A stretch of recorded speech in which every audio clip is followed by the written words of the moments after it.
Good morning student. हम हमारा topic continue करते हैं। हम कर रहे थे कंपनी अकाउंट, जिसमें हमने थ्योरी का पूरा पार्ट अच्छे तरीके से समझ लिया है। अब क्योंकि जब हम शेयर को इशू करेंगे तो शेयर को हम तीन तरीके से इशू कर सकते हैं, जैसे कि पार पर, दूसरा है डिस्काउंट और तीसरा है प्रीमियम। तो ये तीन कंडीशन रहेंगी हमको हमारे शेयर को इशू करने के लिए। सपोज आपका शेयर की वैल्यू है 100 रुपए और अगर आपने इसको 100 रुपए में ही इशू किया तो ये कहलाएगा इशू एट पार। अगर आपका शेयर की वैल्यू है 100 और आपने इसको 90 में इशू किया, 10 रुपए जो है वो डिस्काउंट कहलाएगा और ये किस पे कहलाएगा, इशू एट डिस्काउंट। और ये है प्रीमियम। 100 का शेयर है, आपने इसको 110 में इशू किया तो ये क्या कहलाएगा, आपका प्रीमियम। सो सपोज जो 100 रुपए का शेयर होता है, मैंने आपको बताया था कि इसको हम टुकड़ों में लेते हैं पैसा। सपोज आपने इसको 4 टाइप्स में पैसा लिया। आपने 25 रुपीज लिए, आपने 30 रुपीज, फिर आपने 25 रुपीज और फिर आपने एक और अमाउंट ले ली है ये 20 रुपीज। तो जो आपने 100 रुपए लिए हैं, एक शेयर की वैल्यू कितना, 100 रुपए, पर आपने किस तरह से ली है, 25 रुपीज आपने एप्लीकेशन पे लिया है। जब सामने वाले ने एप्लीकेशन दी कि वो अपनी कंपनी के शेयर खरीद सकता है, फिर कंपनी ने उसको शेयर अलॉट करे कि हाँ हम आपको इतने शेयर अलॉट करते हैं। फिर कंपनी ने उससे जो रिमेनिंग पैसा था फर्स्ट कॉल किया, फिर कंपनी ने उसको सेकेंड कॉल किया। ठीक है, तो ये 100 रुपए जो है उसको हम टुकड़ों में मंगाएंगे, है ना। यहाँ पे कुछ भी वैल्यू हो सकती है, जरूरी नहीं 100 रुपए ही हो। यहाँ पे 10 भी हो सकता है, यहाँ पे 1000 भी हो सकता है। तो ये तो एक शेयर है। शेयर मतलब स्मॉलेस्ट यूनिट होगा share capital of the company. तो ये इस तरह से हम पैसे लेंगे टुकड़ों में लेकर। और हम कैसे करते हैं इसको मैं आपको बताता हूँ। जैसे सपोज कोई लिमिटेड है, एक्स लिमिटेड है, तो एक्स लिमिटेड ने एक्स लिमिटेड, ठीक है, और एक्स प्राइवेट लिमिटेड है, ठीक है। तो एक्स लिमिटेड है और एक एक्स प्राइवेट लिमिटेड है। तो ये जो प्राइवेट लिमिटेड, ये तो कभी अपने शेयर इशू नहीं कर पाएगी। तो कभी भी क्वेश्चन में आता है कि एक्स प्राइवेट लिमिटेड ने अपने शेयर इशू करे, तो वहां से क्वेश्चन में उसको सॉल्व नहीं करना, क्योंकि कभी भी प्राइवेट कंपनी शेयर इशू नहीं करती। तो एक्स लिमिटेड ने 10,000 शेयर इशू किए, 10,000 शेयर इशू किए और एक शेयर है उनका 10 रुपीज का। एक शेयर कितने का है, 10 रुपीज का। थोड़ा सा समझना, एक्स लिमिटेड ने 10,000 शेयर इशू किए और एक शेयर है 10 रुपीज का। सब एप्लीकेशन है, अलॉटमेंट है, फर्स्ट कॉल है, सेकेंड कॉल है, ठीक है। सपोज एप्लीकेशन पे 2 रुपए है, एप्लीकेशन पे 2 रुपए है, अलॉटमेंट पे 3 रुपए है, फर्स्ट कॉल पे 2 रुपए और सेकंड कॉल पे 2 रुपए। यानी 10 रुपए जो है कंपनी ने पहले 2 रुपए मंगाए और फिर कंपनी ने 3 रुपए मंगाए, फिर कंपनी ने 2 रुपए मंगाए और फिर कंपनी ने 3 रुपए मंगाए। अब इस क्वेश्चन को हम किस तरीके से करेंगे मैं आपको बताता हूँ। इसमें आपकी 8 एंट्रियां होंगी। कैसे करना है इसको, तो इसके लिए हम पहले जनरल का फॉर्मेट बनाते हैं। जैसा हमने जनरल में फॉर्मेट बनाया था 11th में, वही हम फॉर्मेट बनाएंगे। इसमें आपको सिर्फ जनरल का टोटल नहीं लगाना पड़ता है। तो यहाँ पे आप डेट डाल दो, डेट नहीं है तो आप सीरियल नंबर, और फिर यहाँ पे आपका पर्टिकुलर, और फिर यहाँ पे आपका डेबिट अमाउंट,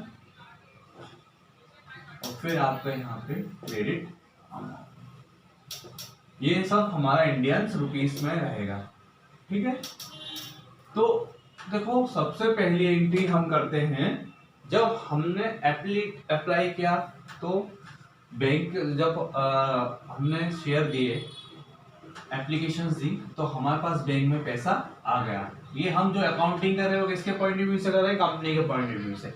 यानी यहाँ पे जो अकाउंटिंग कर रही है कौन कर रही है, कंपनी। तो जब एप्लीकेशन का पैसा आया सबसे पहले कहाँ पे आएगा, तो to share application bank account debit to share application account. अब यहाँ पे इक्विटी शेयर होता तो अपन इक्विटी शेयर लेते, तो मैं अभी यहाँ share already share term use कर रहा हूँ। और फिर यहाँ पे हम अमाउंट नरेशन लिखेंगे, बी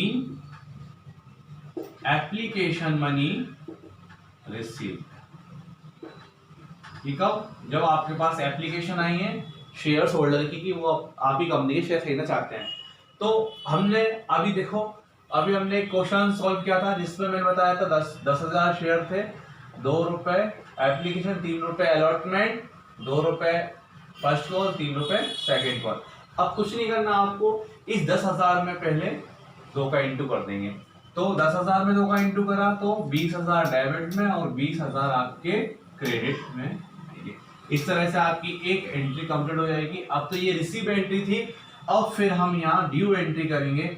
ड्यू एंट्री करने के लिए share application account debit, share application account debit to share capital, to share capital.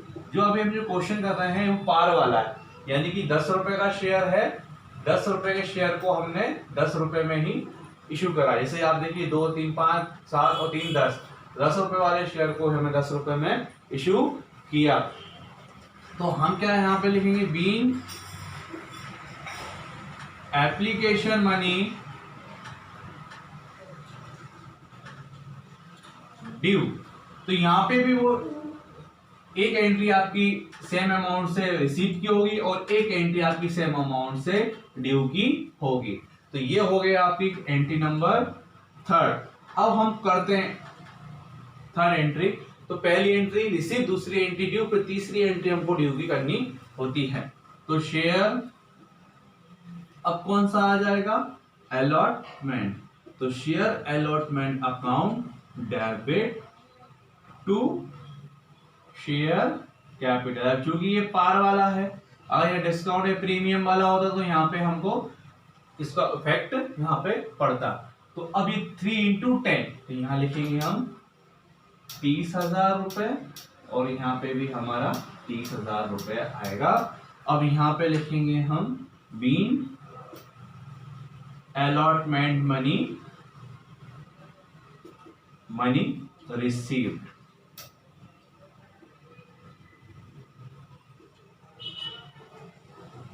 तो अब 4th एंट्री करेंगे आप, bank account debit, bank account debit to share allotment. तो सेम अमाउंट जो हमने ड्यू पे करा था वही 30,000 रुपए।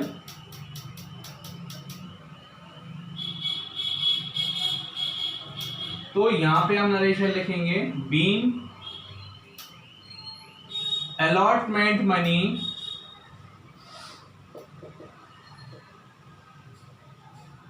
रिसीव्ड। तो इस तरीके से आपकी 4 एंट्री हुई है। अभी हमारी 4 एंट्री और है, फर्स्ट कॉल की और सेकंड कॉल की। तो अब हमको एंट्री 5 करनी है, ठीक है। अब फर्स्ट कॉल है, ये 2 रुपए है, तो क्या ड्यू एंट्री पहले करेंगे, share first call account debit to share capital account. तो अब क्या नरेशन क्या लिखेंगे, be first call money due. तो 2 इंटू 10, यहाँ पे फिर हमारी एंट्री होगी 20,000 से, ठीक। 6th एंट्री करेंगे हम लोग, ये हमारी 5th एंट्री खत्म। 6th एंट्री करेंगे हम, bank account debit to share application account, to share first call account. तो यहाँ पे being first call money received, आप नरेशन लिखेंगे being call first call money received. अब यहाँ पे भी आप जो अमाउंट है, दो एंट्री होंगी इसमें आपकी, हर ट्रांजेक्शन की दो एंट्री, एक ड्यू की और एक रिसीव की। तो जैसे 2 रुपए है तो 2 इंटू 10,000 तो 20,000 की दो एंट्री होंगी, 3 इंटू 10 30,000 की दो एंट्री होंगी, और यहाँ की एक ड्यू और एक रिसीव, इस तरीके से सबकी एंट्री होंगी। तो ये हो गई हमारी एंट्री। अब 7th नंबर की एंट्री करेंगे हम, हमारी फिर एंट्री होगी share second call account debit.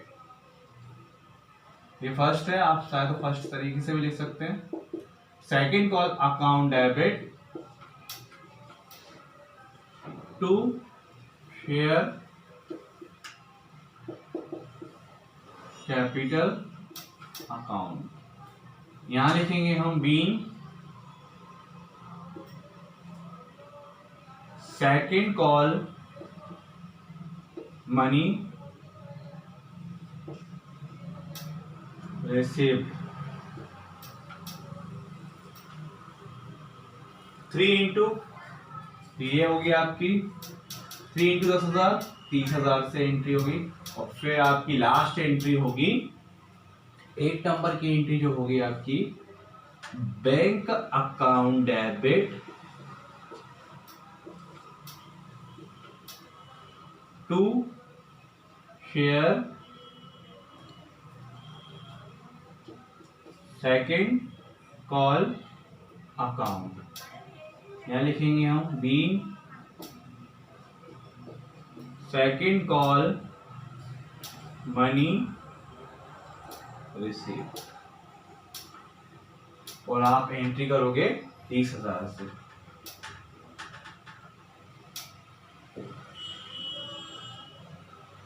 क्या करना है आपको, है ना, 10,000 शेयर इश्यू किए, एक शेयर हमारा 10 रुपए का था, जिसपे 2 रुपए एप्लीकेशन, 3 रुपए अलॉटमेंट, फिर 2 रुपए हमारे फर्स्ट कॉल, 3 रुपए हमारे सेकेंड कॉल।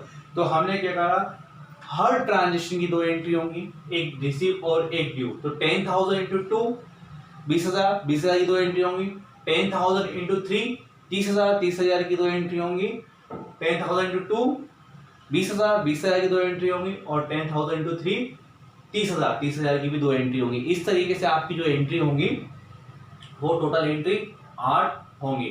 एक एंट्री होगी रिसीव्ड की और एक एंट्री होगी ड्यू। तो फर्स्ट टाइम जब एंट्री करोगे तो आपकी एंट्री होगी रिसीव, और फिर आप करोगे ड्यू, यानी एप्लीकेशन पे एक एंट्री होगी रिसीव, फिर करोगे ड्यू, फिर करोगे ड्यू, फिर रिसीव, फिर ड्यू, फिर रिसीव, फिर ड्यू, फिर रिसीव, यानी थर्ड एंट्री से आपका सीक्वेंस चेंज हो जाएगा। तो ये आज हमारा issue of share at par.